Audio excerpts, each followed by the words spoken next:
lot of nerve damage in my legs. I didn't lose my legs, but I had nerve damage.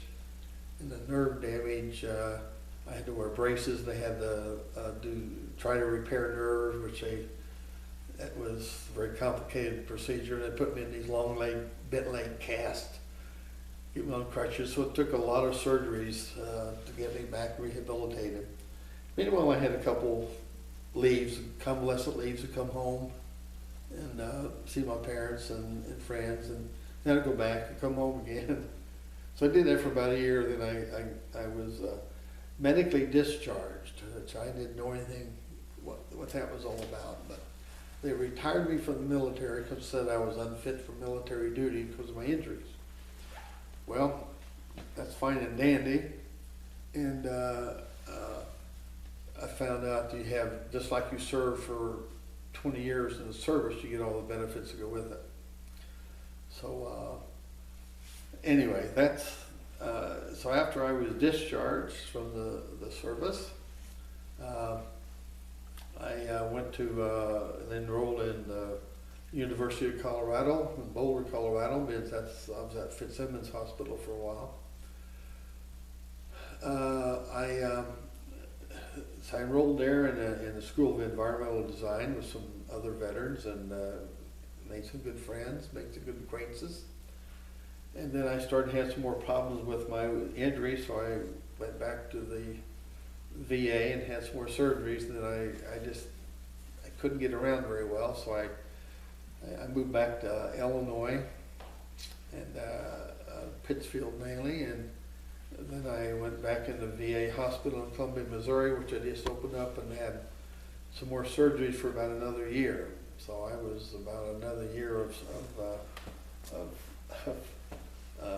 several surgeries, and even one of them got a staph infection and had to go reoperate on me.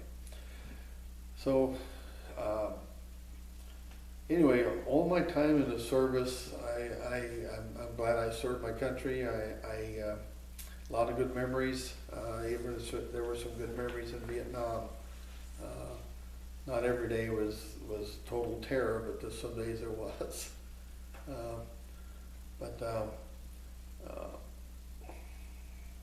Let's see, what else? About friendships that you would have came across, yeah, buddies. Yeah, I had some really good friendships, and as a matter of fact, one of the friendships, the guy I was in basic training was from St. Louis, and we stayed in touch. He was in Vietnam. We flew to Vietnam together. He was in the 199th Light Infantry. I was in a Charlie Company's 2nd and 3rd, and he was in a different unit of the 199th, but he spent a whole year in Vietnam and didn't get a scratch on him. I'm very happy for him. But we stay in touch. He lives in the St. Louis area, and once in a while we see each other about maybe once a year, once every other year. Another fascinating thing is talk about acquaintances in the service. The gentleman that was behind me, the platoon sergeant, who was wounded also, that was his second Purple Heart. He got wounded a couple months before I did. And I always wondered who these people were, or what happened to them. So I did a lot of research, and I found out he lived in Joplin, Missouri. So I looked the guy up. I called him. I think I scared him to death. But we went and had a reunion a couple of years ago, and that was very, very, very nice reunion to meet him. And we had a night. We spent a whole day together, and that's just one of the pleasant memories I have. We stay in touch. We send cards, and we call once in a while. Another fascinating thing, about 4 years ago, there's the 3rd Field Hospital from Saigon, which was there from I think 1966 through 1970 or about then.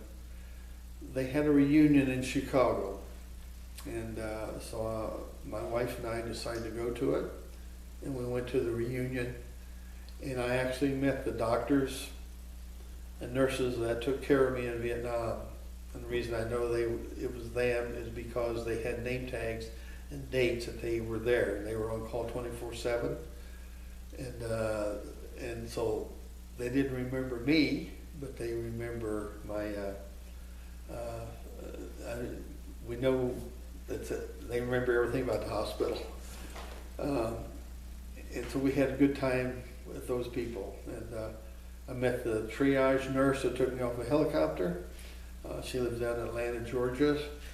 And I met the recovery room nurse who lives in Springfield, Illinois. And we've become good friends since I got out of service. And we get together with her family once in a while, and she comes over here once in a while and visits. One other thing that happened when I went to, earlier I said I went to a trade school in St. Louis, right after I got out of high school. And I had a roommate, his name was Thomas Nebel. He was from Keota, Iowa. And we both got drafted about the same time. We were both in the infantry, and we both got wounded about the same time. He was in a different unit than I was. He was in the 9th Infantry down in the southern part of Vietnam, down in what they call the Delta area. He was in what they call the 4th Corps. I was in the 3rd Corps, and then there's 2 other corps. Up farthest north we call I Corps or 1st Corps. I was in the 3rd Corps near Saigon. Tom Nebel was in the 4th Corps, very far south, and we stayed in touch. And I got wounded before he did. I think he got wounded in May 14th or something. Anyway, I got a letter from him that he got shot in the stomach by an AK-47. So then I got a call when I was in Fitzsimmons Army Hospital in Denver, Colorado. Got a call from his father that Tommy had passed away. Probably was the most, I don't know, painful part of my whole military, was because we were like brothers. We were that close, and we roomed together, did the same classes, and we both worked at the school part-time to generate money to go through school in St. Louis and graduate together. And anyway, so I have in our museum here, I have a magazine with his picture in it. And when I met this lady from Springfield that was my recovery room nurse, I told her about Tom Nebel, and she took out a picture, and she remembered him. Now, how there's 66,000 soldiers that went through the hospital, but she remembered him. She had a picture of him. So that was quite and still is quite an emotional thing for me to remember about my service. But I have no bitterness toward the military. I think everybody should serve the country somehow or another.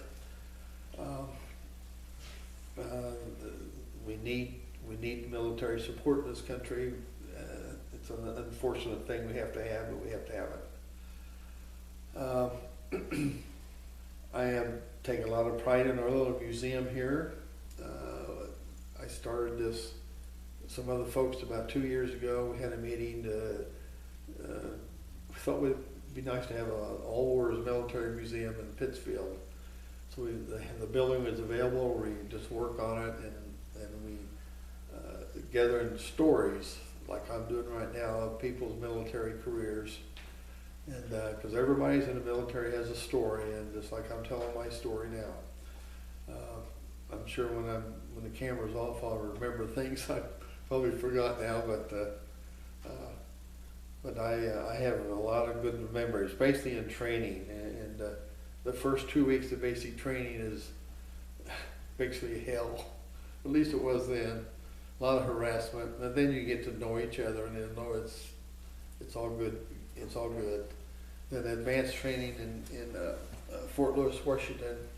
We had a lot of fun there. Got to shoot a lot of weapons that you only do in the military. But a lot of good times, a lot of marching times, a lot of good times. I remember in Fort Lewis. That was in 1969. There in February of '69, and that's when they were test flying the brand new 747 jumbo jet. I remember that jet flying over because it's distinct white with red stripe on it. I remember seeing that. I see it on the news now that's when it was test flying it. So that's not too far from Seattle. Fort Lewis is south of Seattle, about 15, 20 miles. And the Seattle's where Boeing aircraft, that's where they're made. So that was interesting. But John, any other questions? For your museum here, would you like to add how many veterans that you were telling me about from Pike County? Yeah, we have, Pike County is very supportive of the military, always has been. Civil War, there were 3,132 Civil War soldiers served in the Civil War from Pike County. I think that's incredible. There were, I don't know the numbers of World War I, World War II. We have a lot of World War I, World War II paraphernalia here. We have volunteers for a museum here. We have about 10 or 12 really good volunteers. The oldest one's about 84 years old, good volunteer. We have a couple around 80 years old. I'll be 69 in the March next month. It's hard finding younger people that take an interest in volunteering, but they're out there. Sometimes we have high school students during the summer help us do things, which we're very appreciative of. Back to the military people, Vietnam, we know there were 10 soldiers from Pike County that were killed in Vietnam, a hostile action. And there's another one that we're trying to find out his connection to Pike County. That could be as many as 11 men. We know there were 10 Korean soldiers from Pike County that got killed in Korea. I forget what the figures are on World War II, 123 or something like that, and about 50 World War I veterans from Pike County. So Pike County's been very supportive in all of our military efforts throughout history. And that's what we're doing here in our museum, is recognizing those people that have served. And like our wall of fame here, honoring those who served, and that's what we do here. We're honoring with the best way we can the people that served this country, this great country of ours. And John? Something going through my mind as you were, I want to take you back to when you were serving, whether you'd want to share this or not, but what did you guys do sometimes in your downtime to entertain yourselves? Okay, in Vietnam there really wasn't much downtime. We were on patrol, setting up ambushes, going somewhere all the time. We were picked up during the daytime by helicopters and flown to some other place and dropped off. I never knew where I was. I was always lost, and maybe that's good, I don't know. In basic training and downtime, we basically would sleep because they worked us to death. Then we do a lot of marching and running, and you get to know people. You know, you got to develop some friendships. The AIT was even closer yet. It was a little more relaxed. They weren't as much harassment on you. Not as much harassment in advanced training as there was in basic training. Just a bunch of good people. And I remember the first time in AIT in Fort Lewis, we were sitting around one evening, and there was a little PX or something down the street, and we went down and we got a hamburger. It's the first hamburger I had since October, and it was good. I remember the song playing on the jukebox. I heard it through the grapevine. Remember that? With that, I just remember that plain as can be. But a lot of good times, and I think anybody in the military, I don't care what branch, or even in the war zones, sometimes there were good times to be had. Just talking about home, talking about your wife or girlfriend, and what you're going to do when you get out. And I remember in Vietnam, there was everybody that used a term called short. Here in the museum, we have a helmet sitting on top 2 boots and the word short. Well, they can take that to mean whatever you want. In Vietnam, it was short. The closer it was when you're going to go back to the States, go home, the shorter you were. So that became a pretty popular.